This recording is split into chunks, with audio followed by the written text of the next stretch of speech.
नौका में तांत्रिक मंत्र पढ़ रहा होता है। भम भागुता भूतादिगबंधनम, भम भागुता भूतादिगबंधनम, भम भागुता भूतादिगबंधनम, भम भागुता भूतादिगबंधनम।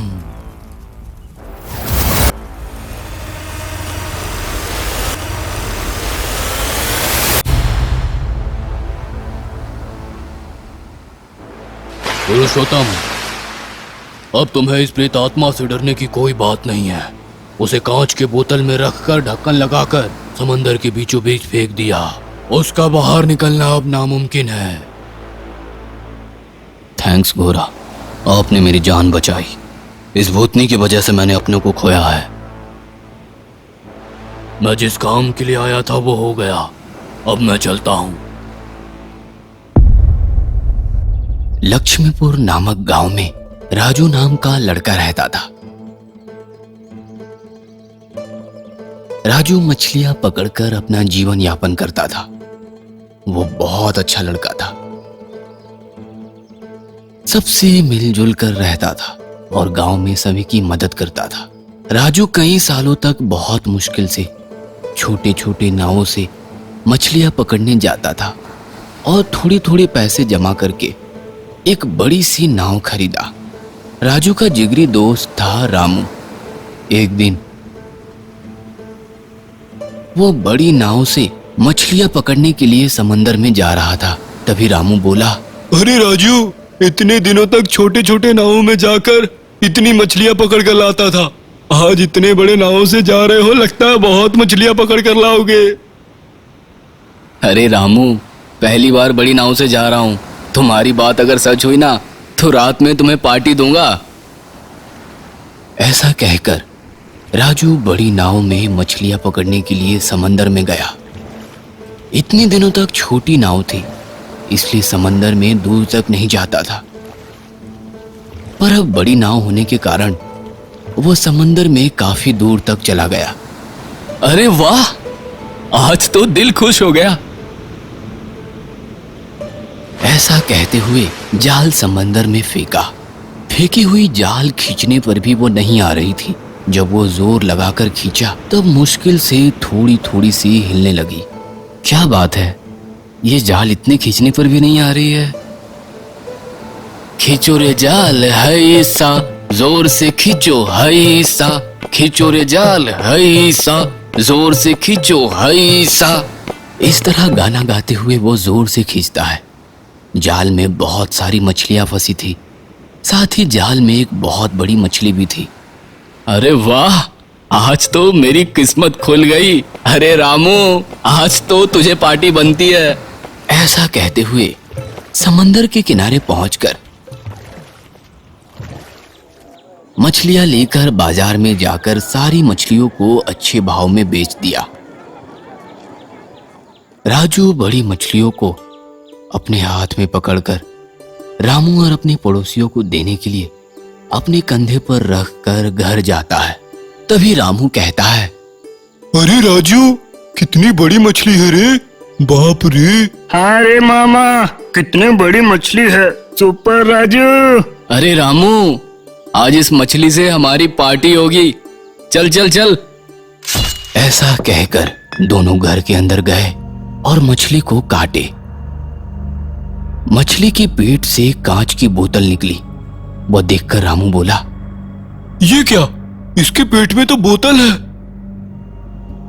हाँ रे रामू, सोना या हीरा होता तो अच्छा होता।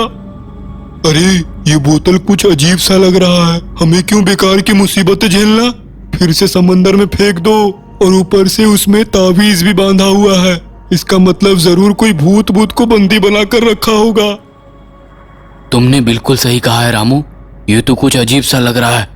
ठीक है, कल मैं जब मछलियां पकड़ने जाऊंगा ना तभी इसे वहीं फेंक दूंगा। जहां से आई है वहीं पर जाएगी। ऐसा कहकर राजू उस बोतल को लकड़ी के बक्से पर रखकर दोनों मछली पकाए और खाकर सो गए। आधी रात हुई। रामू अच्छी नींद में था। जिस पेटी पर वो बोतल रखी हुई थी उस पेटी को वो नींद में लात मारा। इससे बोतल नीचे गिरकर टूट गई। बोतल की टूटने की आवाज से दोनों नींद से जाग गए। टूटे हुए बोतल से एक भयानक आकार में बाहर आई। उस आकार को देखकर दोनों बहुत ज्यादा डर गए। डरो मत, मैं तुम लोगों को कुछ नहीं करूंगी। मैं सिर्फ उन लोगों से बदला लूंगी जिन्होंने मुझे मारा है। उन लोगों को मारने पर मेरी आत्मा को शांति मिलेगी।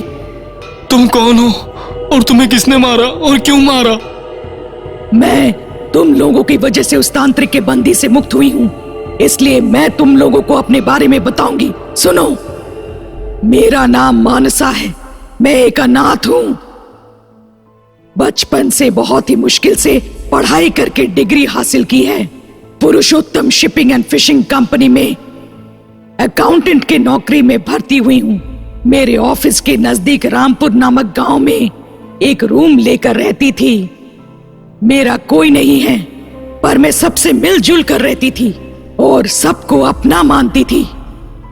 अपने ऑफिस में वॉचमैन से लेकर स्वीपर तक सबको इज्जत देती थी। बचपन से बहुत तकलीफों को सहकर खाने के लिए ठीक से खाना नहीं मिलता था। मैं ऐसे ही पली बड़ी थी। मुझे इतना अच्छा कंपनी में काम मिला है, इसलिए मैं बहुत खुश थी। मैं बहुत खुश थी। मेरे जैसे अनाथ बच्चों को थोड़ा बहुत मदद करना चाहती थी। मैं जिस नौकरी के लिए खुश होती थी वही नौकरी मेरी जान ले लेगी, ऐसा मैंने कभी नहीं सोचा। हमेशा की तरह एक दिन अपना ऑफिस का काम पूरा करके बाहर निकल रही थी। मनसा बेटी, घर जा रही हो क्या? हाँ दादा। हाँ ठीक है बेटी, अच्छे से जाना। हाँ ठीक है दादा। अरे मेरा मोबाइल ऑफिस के टेबल के ऊपर भूल गई हूँ दादा। ठीक है, तुम यहीं रुको बेटी, मैं जाकर लाता हूँ। तुम क्यों तकलीफ लोगे दादा, मैं जाऊंगी। इस प्रकार मैं अपनी मोबाइल लेकर आ रही थी। इतने में कुछ बातें सुनाई देकर मैं उस ओर देखी। कुछ वर्कर्स आइस बॉक्स में मछलियां पैक कर रहे थे।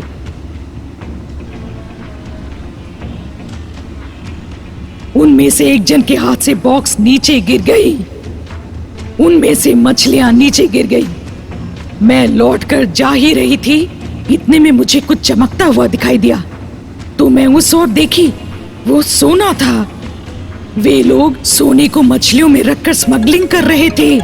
इतने में मेरी फोन बज गई। वे लोग मुझे देख लिए। पकड़ो रे उसको।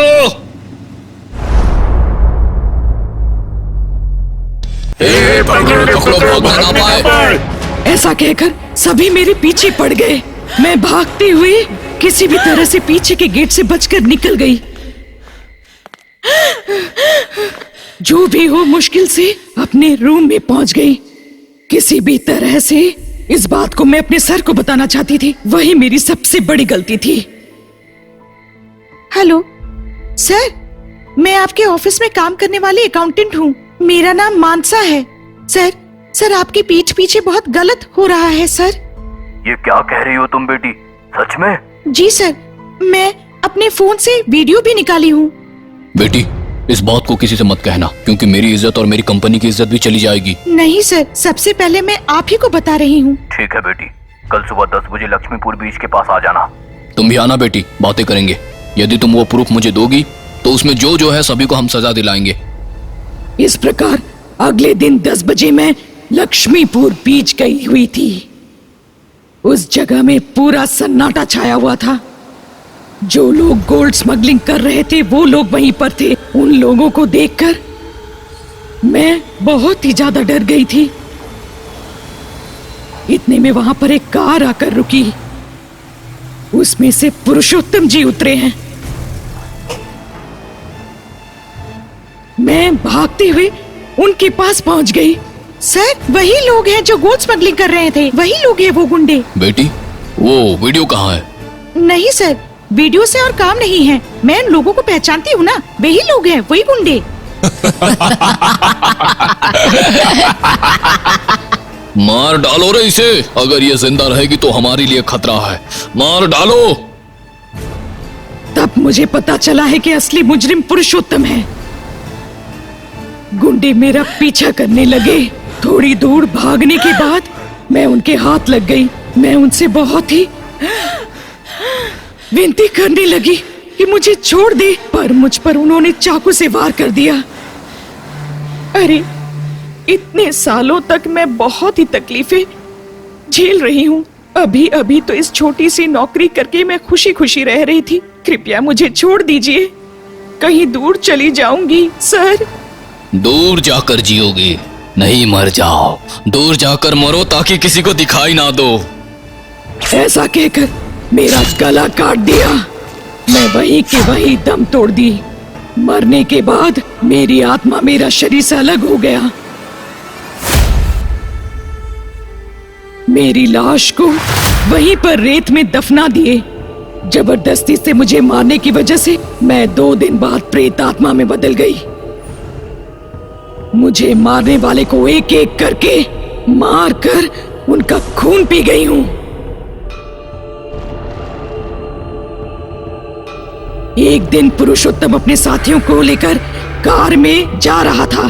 कार को रोककर उसके साथियों को मैंने मार डाला, लेकिन उस दिन वो बचकर निकल गया। एक तांत्रिक को बुलाकर मेरी आत्मा को बंदी बना दिया। मुझे बंदी बनाया गया बोतल को ताबीज बांधकर समंदर में फेंक दिया है। उस प्रकार समंदर में उस बोतल को एक बड़ी सी मछली निकल गई है। इतने दिनों बाद तुम लोगों की वजह से मुझे मुक्ति मिली है। कई इच्छाओं को मन में लेकर मैं जी रही थी। मुझे इतनी बेरहमी से मारने वालों को मारने के बाद ही मेरी आत्मा को शांति मिलेगी। मैंने सबको मार दिया, लेकिन असली कातिल वो पुरुषोत्तम बच गया। सच में तुम्हारे साथ बहुत बुरा हुआ है। तुम्हारे बारे में सुनकर मुझे बहुत दुख हो रहा है। हाँ रे राजू, मुझे खुद उस पुरुषोत्तम को मार डालने का मन कर रहा है। चल रहे हम ही लोग उसे मार डालते हैं। तुम लोग परेशान मत हो। आज से इस पृथ्वी पर उसके जीने के दिन खत्म हो गए। मैं उसे मारकर उसका खून पीऊंगी। ऐसा कहकर हवा में उड़ते हुए पुरुषोत्तम के घर पहुंची।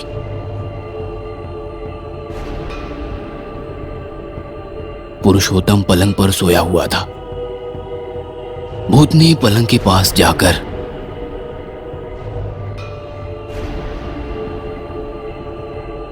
पुरुषोत्तम, अरे पुरुषोत्तम, ऐसा पुकारते ही पुरुषोत्तम अपनी आंखें खोला। वो मनसा भूतनी को देखकर डर गया।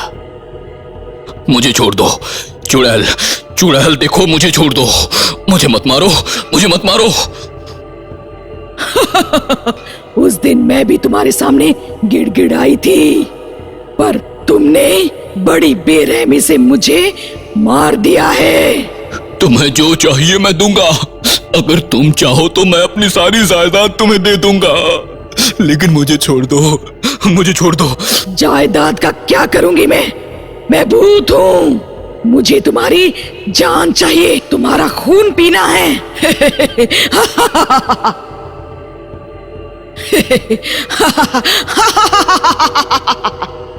इस प्रकार भयानक रूप से हंसते हुए पुरुषोत्तम को मारकर उसका पूरा खून पी गई। आज मेरा बदला पूरा हुआ है। मेरी आत्मा को शांति मिली है। ऐसा कहकर हवा में धूल के रूप में मिल गई।